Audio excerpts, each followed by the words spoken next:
আজ 6-3-2024 বুধবার West Bengal Council of Higher Secondary এডুকেশনের তরফ থেকে নতুন একটি নোটিফিকেশান জারি করা হয়েছে। এই নোটিফিকেশানে বলা হয়েছে 2024-25 অ্যাকাডেমিক সেশন থেকে হায়ার সেকেন্ডারি লেভেলে সেমিস্টার সিস্টেম চালু হতে চলেছে।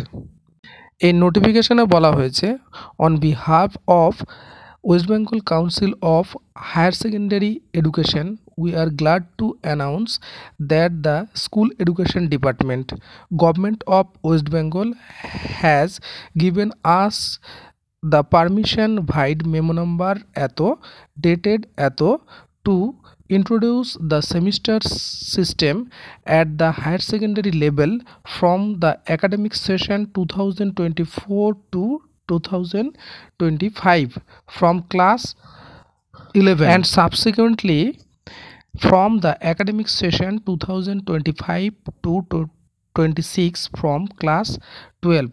The detailed syllabus and semester wise implementation strategy will be uploaded soon. অর্থাৎ West Bengal Council of Higher Secondary এডুকেশনের তরফ থেকে জানানো হয়েছে যে স্কুল এডুকেশন ডিপার্টমেন্টের পারমিশনে 2024-25 সালে যারা 11 ক্লাসে ভর্তি হবে সেইখান থেকে সেই ব্যাচ থেকেই সেমিস্টার সিস্টেম চালু হবে।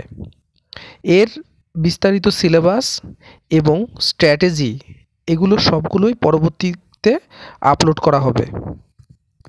ভিডিওটিকে লাইক, শেয়ার এবং কমেন্ট করবেন, চ্যানেলটিকে সাবস্ক্রাইব করে দেবেন। ধন্যবাদ।